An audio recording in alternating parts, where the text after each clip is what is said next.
The night I met the Charro. I still remember the day I inherited my grandfather's house in a small town in Mexico. It was a quaint, picturesque place nestled in the hills of Jalisco, a far cry from the bustling city life I was used to. The air was cleaner, the people friendlier, and life moved at a slower pace. It seemed like the perfect opportunity for a fresh start. My grandfather had been a beloved figure in the town, and his passing had left a noticeable void. When I arrived, the locals greeted me warmly, as if welcoming back a long-lost family member. I didn't know much Spanish, but the basics I had picked up in high school helped me get by. The house itself was charming, albeit a bit worn down. It had a rustic feel, with old wooden beams and terracotta tiles that gave it a warm, homely atmosphere. I spent my days fixing it up, exploring the town, and trying to piece together the fragments of my grandfather's life. One particularly quiet evening, I decided to sit outside and enjoy the cool night air. I lit a cigarette and leaned back, looking up at the stars. It was then that I noticed something peculiar. At the edge of the property, near an old oak tree, stood a man dressed in traditional Charro attire. Beside him was a magnificent horse, its coat gleaming in the moonlight.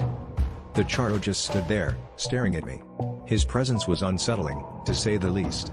I felt a chill run down my spine. I called out to him in my broken Spanish, "Hola, necesita algo?" No response. He just kept staring. I tried again, louder this time. "¿Quién eres? ¿Qué quieres?" Still, nothing. The silence was deafening, and my unease grew.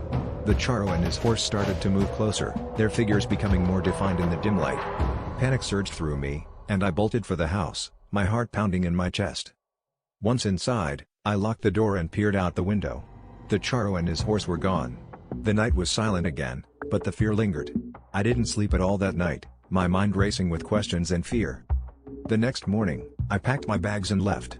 I didn't say goodbye to the locals or look back at my grandfather's house. The charm of the town had turned into a nightmare I couldn't shake off. I returned to the city, leaving behind any thought of living in that house. Whenever someone asks me about my time in Mexico, I just tell them it wasn't for me. But deep down, I know I'll never forget that night, the Charro, and the cold, unblinking stare that drove me away. That was the last time I saw my grandfather's house.